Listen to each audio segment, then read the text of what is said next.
Welcome to Two Hypnotherapists Talking with me, Denise Mejia, in Delaware, USA. And me, Martin Ferber, in Preston, UK. This weekly podcast is for anyone and everyone who'd like to know more about the fascinating subject of hypnosis and the benefits it offers. I'm a clinical hypnotherapist and psychotherapist. I'm a retired medical doctor turned consulting hypnotist. We are Two Hypnotherapists Talking. So let's get on with the episode. Let's go on with the show indeed, Denise. How are you? Good, thank you. That's fun. Sorry, we're laughing about something that happened just a minute ago. Okay, so this is interesting because we decided that we were going to talk about mental health. Obviously, it comes up a lot in hypnosis or with hypnotherapists talking to each other. Mental health comes up a lot. But we also mentioned the fact that so many people with mental health issues, but most people don't call and say, I'm way too happy. And obviously, somebody who's in a manic phase perhaps is too happy, but they need help because I'm spending all the money. But just how useful that is. And also, people can appear so happy, and bubbly, and so always smiling, and yet inside they're absolutely curled up in a ball. It just the way they present themselves to the world. People say, what does depression look like? And you think instantly of a sad person, maybe. Right. A withdrawn person.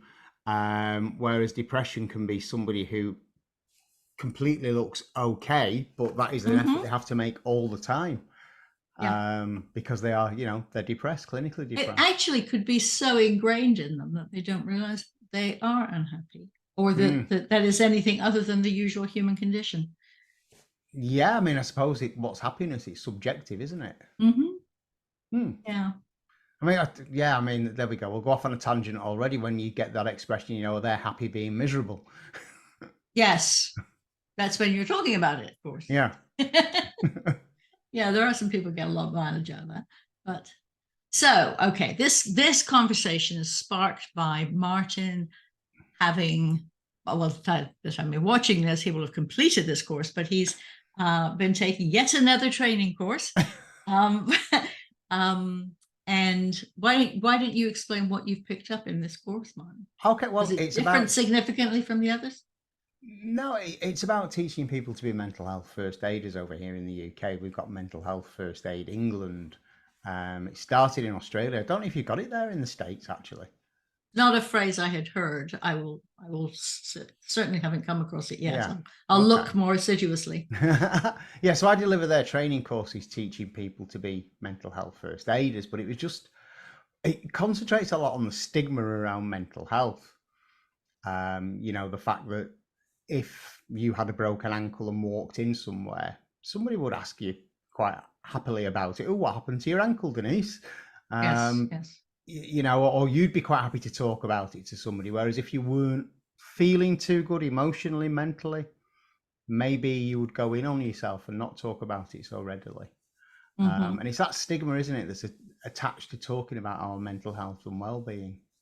And I just wanted to talk a bit about that today because there's also stigma with hypnotherapy, isn't there? Hypnosis. There is. But it's a self-selected group that called me to talk to me about hypnosis. They're interested in the subject. Yeah, true. But how many more would call you if you took away the stigma attached to it? Yeah, well, there's the stigma of, that's just woo-woo nonsense. It's not real science. It doesn't really help. Take a pill. Yeah, but I'm getting more people who are coming to me having been suggested that they see a hypnotist by the therapist or by their own doctor. Not enough yet. I think more people should be recommending this, but not, again, always underlining, not as a substitute for professional medical help, but as an additional therapy or additional. In the same way that somebody could, a medical professional, i.e. a doctor or psychiatrist, may recommend somebody to see a CBT therapist. Yeah, exactly. In that same way, a CBT therapist doesn't analyse or diagnose or prescribe, and neither do we. True. So how I'm not quite sure where to take this, because most of the people who are watching us are fellow hypnotherapists. Well, we don't know that. Well, we don't know, of course, but currently the people who have talked to us about our show have been other hypnotherapists. A few friends, and oh, I saw you have a podcast. Yeah. There's a lot of podcasts out there. Did you know 90% of them make less than 4 episodes? I think it's Really? 90%, some huge number. Yes. Yeah, because I think most people expect it to come rolling in, and here's us on the 4th series, with still a very small audience, but nevertheless. And I'd like to point out, we're not planning on monetizing it ever. So nope. that kind of rolling it's not going to happen. No, that was agreed in stone at the outset, wasn't it? Yes, it was indeed. No, but you raised an interesting point there, Denise. Okay, talking about therapies and referrals, etc. One of the first things that was said to me at Hypno College was people generally try hypnotherapy after they've tried everything else. Yeah. Except the people who've tried it before for something else, and then of course it comes to their. But usually it's a last resort thing, because it's not up there in terms of being pushed. I mean, it's over here now. It's on the NHS website as a recommended treatment for IBS, amongst other things. But it's not the first thing that springs to people's minds, is it? No, of course not. Then again, if somebody goes to see their doctor and the doctor says, "Oh, I think you need therapy," the doctor is most likely, I would imagine, to recommend CBT. Yes, although there's a lot of we have a lot of different labels for different varieties of treatment here. Not all therapists would use, I mean, many therapists would use CBT. That same therapist may use another modality for a different presentation. Would they perhaps use, say, EMDR, for example? Yeah, and that's often sort of, you do the CBT stuff for a while, and then you say, well, it's not shifting it fast enough. Let's do an EMDR for a short time. And it's usually, it's very rapid when it works. And we both have opinions on that. But yeah, well, I think EMDR is fabulous, but it's hypnotherapy in my mind. That's right. That's what most hypnotherapists think. Yes. Yeah, there's a lot of things that we do that, having a shoulder to cry on, you may not need therapy, depending on was there a sudden some sad event that happened. But if you have generally poor baseline, if you've always had a tendency to be down, then it's a good idea. If the cat died last night and you're crying today, okay, fine. But if you're still crying 3 weeks later, maybe it's time to talk to your doctor about whether or not you need to address mental health in a different way. Yeah, or maybe grief counselling. Somebody can explain the different stages of grief to you. For somebody who perhaps lives on their own, their pet is their family, and the loss can be devastating. Oh no, I'm not suggesting it isn't, but that's the thing. It's not pathology to feel sad when something bad happens, but at some point you have to correct for that, and you learn to live a different way. So it's when you're within that. And although there may be pet owners who disagree with me, generally, I believe that grief over the loss of a pet is a briefer thing than grief over the loss of a spouse or a child or a close friend.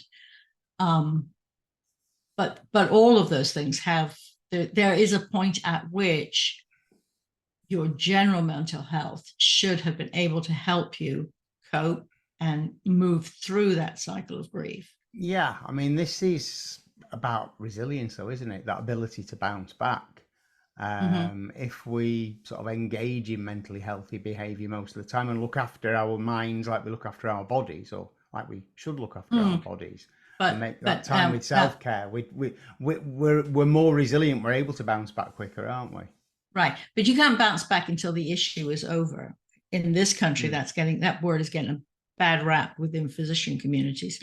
Physicians have a very high suicide rate compared to the population. Yeah. And a lot of what we're told well, my friends who are still practicing are told us, oh, you need more resilience. No, if you keep hitting me over the head with the thing that's making me miserable, I can't bounce back. The resilience is episode happens, episode is gone, and you're still feeling bad, then yes, you do need to build in some resilience. Yeah, but you're talking about a chronic condition whereby this thing is going on and on and on. Yeah, they need to address the cause of the issue then, don't they? Yeah, exactly. And some of it you may not have a great deal of control over. Absolutely, yeah. Mind you, the doctors over here are trying to get more control at the moment. They've all been on strike this week. And now you know when we recorded this, unless there have been more strikes since we're speaking. Was there a resolution to that? Not yet. No, it's ongoing because it's stalemate because the government have said they've made their final offer, whereas the doctors are saying, no, you haven't, we want more. But I think it was this week when the consultants and the junior doctors were out on strike at the same time. Leaving just a skeleton emergency service, which shows you how serious people are. Well, absolutely. Because even when we've had healthcare strikes, I mean, there haven't been very bad. There's a huge one going on right now. But when I was in training, all the nurses went out on strike. Depends on which union you belong to. All the nurses went out, and all our attending level physicians, our consultants, were working on the floors, with bedpans and running medicines to people and things because we need shit. It's very rare to see that level of that's never happened before in this country with consultants and junior doctors on strike at the same time. Right. So it was World Mental Health Day on October the 10th. Okay, and we were talking about stigma and things, and we know hypnotherapy can help with certain mental health conditions.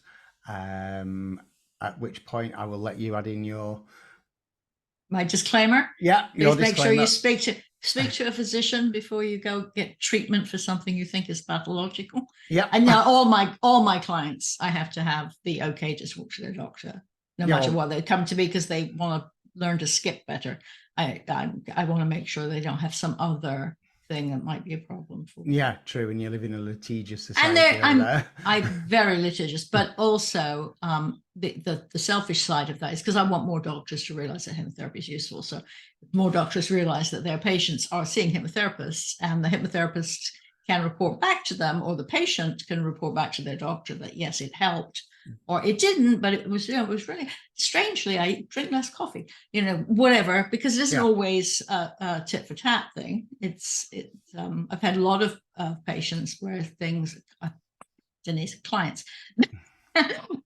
who have had a couple of sessions and it doesn't, mostly those are the people who think it's going to be instant. Perhaps like one lady who had like 20 years ago, she saw somebody for fear of flying, and it was one of those, saw somebody, problem fixed, never any more problems. So that had something else, a completely different medical issue with which she decided she'd look at hypnotherapy, and there's no reason not to, but she felt it wasn't working. But she was lovely, and she called me up and she said, please, the next time you're in the area, come in for coffee, let's talk. And they're happy. It doesn't. She just really felt, she did feel it helped because it helped her get the stigma for the issue she was dealing with, and so she's able to tell people that she's having that issue without fear, and that in itself helped. So I don't feel it was a failure, but it isn't necessarily a fear of public speaking. Become Toastmaster top winner for the year. It's not necessarily that's spectacular. The thing is, it does help some aspect of your health anyway, just talking to somebody. Yeah, because it'll bring that stress bucket down, won't it? If you have a conversation with anybody for an hour and you feel better after that conversation, it's done you some good. Which is why we like to start our week having a chat.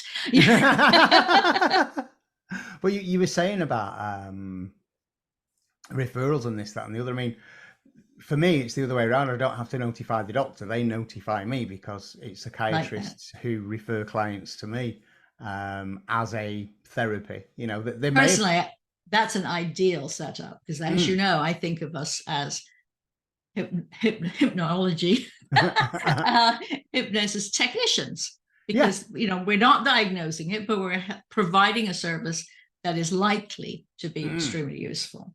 Yeah. It may not be the end all of the issue, but it helps. Yeah, but it's the same if somebody goes to hospital with a broken leg and sees the doctor. The doctor then refers them to what's the word, technician? You thinking of physical therapy, or are you thinking of x-rays? No, I'm thinking of the one who puts the plaster on. Oh, yes. I don't know what they're called. Often here, it's usually that most orthopedic surgeons have physician's assistants. Orthopedic technician. Right. that is, we haven't got that label here yet, as far as I know. I have not seen that yet. But yes, I mean, that's it. You can have, I don't want to make it sound like I disrespect my own choice of second career, but we're part of a network of people who help our clients / patients. Yeah, absolutely. So I'm part of that network, as I say. I think, and you can cut it out if you disagree, but I think you should explain the setup that you set up. Sounds like it's fraud. Set up. You were noticed by somebody in your community, and now you have that relationship with the clinic. So you want to sort of explain that to people in case it gives anybody who's got a clinic a bright idea. Yeah, that might be good. Yeah. No, I work within a private psychiatric clinic. So there's 9 consultant psychiatrists who work there, and therapists in all different kinds of modalities. And the psychiatrists may or may not decide that part of somebody's treatment program will involve one of those therapies, whether it be CBT, EMDR, or hypnotherapy. And if they decide, hypnotherapy is something for their patient, they're then referred on to me for XYZ number of sessions. And I then refer them back to the psychiatrist, or they see the psychiatrist on an ongoing basis anyway, perhaps every 8 weeks. Just as you would if you start them on new medicine. Yeah. You check in with them and see how they're doing. Yeah. So that's how that works. So as I say, that's slightly different from you, who has to notify or chooses to notify a client's GP. I've had a few directly from their physician. More people who've been told by a doctor in the past you should see a hypnotherapist, and they suddenly find me like 2 years later, partly because I just moved here. There isn't that link. I've only got my card in with a few people who then will refer.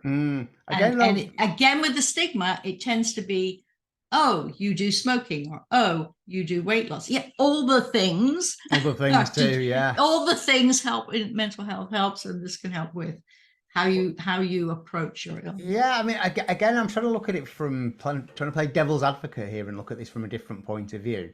You go to see your doctor about something, your medical doctor, and the doctor says, oh, why don't you try hypnotherapy? Because of the stigma attached, and if you were of that opinion, it's like going to see your medical doctor, your GP, who then says, oh, why don't you go and see the witch doctor down the street? Yes, but I think that the average patient, the most common number of patients would be, oh, my doctor thinks it's a real thing. That's good. Yeah. Now I will have, yes, it does help. And it means that they're going to approach it with less trepidation. There you go. That's a good word. Cynicism. Yeah, that's about the biggest one I'll come out with today. I'll have to hypnotize you, get over your vocabulary issues. Yeah, lots and lots of words, Martin. Yeah, not as many as you. You've got an ology. But no, seriously though, getting back to what we're talking about stigma and mental health and this, that, and the other. I think this is where people sometimes, have a difficulty differentiating between what is mental health and what is poor mental health, or what is even mental ill health. Because we all have mental health, don't we? Well, obviously, because it's part of all health. Yeah. I mean, really, your physical existence on this planet is everything around that is to do with your health. Yeah, absolutely. But I mean, but what definitions do you use for those 3 things? Well, for me personally, I always say mental health is how we think and how we feel. Okay.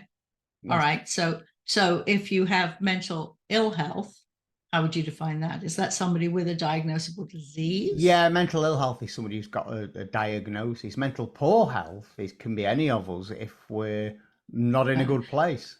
So somebody with using your definition, mental ill health, say bipolar or schizophrenic, those are always the go-to diagnoses, but there are many others. That is it could be well controlled, but it never goes away, or the potential for causing you a problem doesn't go away. It's you may be in great control, just as a diabetic, even with perfect control of their sugar, still has diabetes. It can suddenly go off the scale, can't it? Yeah. And you need to make sure you continue to take your meds properly and all the other, that's do all the other things. Yeah. I know we talk about sort of mental ill health. You can have a diagnosis of mental ill health, of something like, I know, like the old go-to favorite, bipolar or something like that. But you can be in a great place. You can be thriving mentally. You can be mentally healthy for years and years and years. Yeah. Or you may just know your illness well enough to know when you need to pull back from people and do all the things that will ultimately make you better. It isn't like, oh, I should go and take a pill today. Boom, now I'm all fixed. It isn't that. It is a cycle. Yeah, it is. And when people work with their mental health professionals, then they know this, especially something like bipolar, they know the cycle of it, and they have plans in place for when things aren't so good and who to contact and what to do about it. Because it's one of those conditions that over a period of years, it starts to follow patterns and people recognize the warning signs, don't they? Same as someone who suffers with migraines recognize the warning signs coming on. Yeah, exactly. Actually, so I'm just realizing I'm being very careful about talking about bipolar, but actually I have a friend who is very vocal and has her own podcast about mental health. And we've talked about it. Yeah. My good friend, Liz Trainer, look for her podcast, which is Mind Surfer MD. She was diagnosed with bipolar disease type 1 when she was 16. She went, she takes her meds, she sees her therapist, she respects her disease, and she is a physician who went through residency training, and she is a pathologist. But she now talks very openly about the illness to get rid of this stigma. Yeah, I'm just going to say, it brings us back to stigma, doesn't it? I'd forgotten about Liz. I'd forgotten about her. Yeah, absolutely. I mean, there's a perfect example of somebody with a diagnosed mental illness who's thriving. Yeah. And helping others. Yeah, but she also has, she knows that it's never, who knows? There can be miracles anytime, but she knows when she goes quiet and I don't hear from her for a while, or you just say, I was just, she goes to work, she can function at that, but she knows that she can't do anything else at that time. And so she doesn't. And then when her cycle's done, she comes back, she's very happy. Yeah. And I don't mean she's manic. I mean, she's a bad choice of words there, Denise. She's a bubbly person. And she's very active once that period is gone, comes, she can have another friend who I won't name, another friend who also has, and she is bipolar, and she has a hard time in the winter, the sun going away, the fact that both her parents died over Christmas, different Christmases, and quite a long time ago, but she knows that she's going to have a dip at that time. Yeah. And so she watches for it, and she takes her medicines.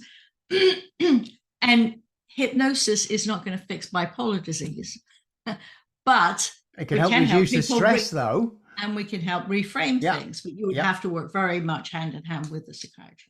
Yeah, absolutely. Yeah, but I mean, that's a perfect example of where hypnosis is really helpful. One, reframing something, which for those who don't realize means how we think about something, how we feel about something.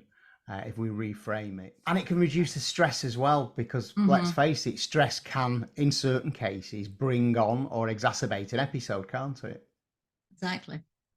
So, I mean, if somebody, again, it's like if people have regular things to look after their physical well-being, they may exercise daily, they may take the dog for a walk every day, they may go for a run twice a week. People have different ways.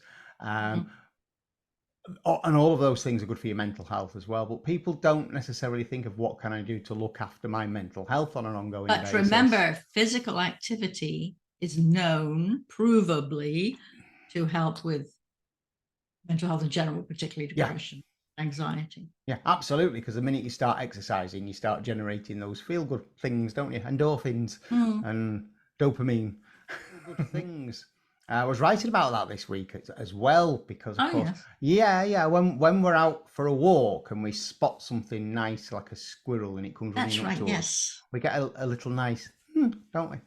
Yeah, which is another one of the techniques that you use in your therapy, which is to think of three good things that happened today, and they could be tiny things. You're not it's the looking tiniest things that are the best. Yes, right. Because you have to go back in your mind to think of them. You have to root out through that mental filing cabinet what's happened that day, and in doing so, of course, you're in that left prefrontal cortex. You're toning down the other side. But yeah, it's the little tiny things. It's if somebody with a really grumpy face holds a shop door open for you and you weren't expecting them to, you feel good in that second. Even if they look grumpy at you. Yeah, even if they look grumpy at you, but they've done something nice, you feel good. You feel. We all like people to do nice things for us. It makes us feel valued. It makes us feel good. Yeah, actually, your use of the term grumpy face reminds me, apart from the fact that women in particular who are maybe deep in thought about something sad may not look very happy, getting told to smile, which is very triggering for some of us. But it's infectious.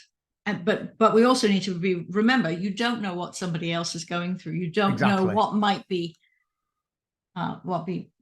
what that face might be about. It might be because they're thinking about finishing their taxes when they get home, or it might be their cat died, or they are just in a bad mood, or maybe that's their natural expression. That's their default expression. Yeah, well, I get told this a lot because my normal default face, as it were, I'm not smiley. I don't have a smiley face. When I'm walking around and doing my own thing, I don't have a smiley face. Yeah. So my default position is to look miserable, but I'm not. Talking of infections, here we go all over the place now with the conversation as usual. Doctor's opinion: why is yawning infectious, Denise? Why is yawning? I don't know, but it is. Yeah. Laughing is. Yeah, laughing is as well. Yeah. But yawning, it's one of those things. This is when we talk about the levels at which hypnotherapy works, for example. At levels we don't quite yet understand, because there you go. You're a doctor. You can't explain why yawning is infectious. And I'm sorry for throwing you on the spot. Then it just flashed up in your mind. You don't have to watch it, because now I have a deep need to yawn just because you said the word. And of course, it's. But we have senses that we don't understand fully, don't we? Right, and that's fine. We can work around them. You don't have to. I don't drive, but I sit in cars all the time. I don't worry about how they're working. I worry if I hear funny noises or rattling. There is something to be said for understanding how your body works, but you don't have to dwell on it too much. No. It doesn't need you to understand it. It needs you to respect it and pay attention when it's telling you something. If you're having a pain, figure out why, no matter where that pain is or what is coming. Pain is information. Yeah, it is, isn't it? It's telling you something's wrong. Yeah. Yeah. And it's another reason that we make sure that people check with their physician. Absolutely. Before I'm going to get rid of this pain for you. Well, I mean, again, that's another thing though, isn't it? I think you've had a few referrals for back pain from doctors, haven't you? Because back pain, one of the great mysteries, I mean, people can only take so many painkillers, especially the opioid types, without loss of function. And a lot of people will see their doctor, and the doctor will say, try therapy, try hypnotherapy. Because we had the episode, didn't we, with Dr. Sue Peacock? Right. Yeah. And she reminder, she is a psychologist. Yes. A health psychologist, but not a physician. But she went into great detail to explain exactly how we register pain in our minds, and how hypnotherapy can help with that. Which, by the way, if you're watching this, have a look through the back episodes. Dr. Sue Peacock. She was fairly early on, wasn't she? She was, series 1 or series 2. Yeah, I thought so. Yeah. Yeah, and we're on series 4, and we're at the end of another show, Denise. All right. If you have any comments, please tell us. You can write to either Martin or me. Yeah. If you're like eavesdropping in our weekly conversation that goes all over the place. Well, they only see every other weekly because we Yeah, talk true. anyway. True. Right. Yeah, So okay. yes, end of another one. Okay. And I'll another see one. you. And we've got a guest on next week with us. So I'll see you then. All right. Bye. Bye.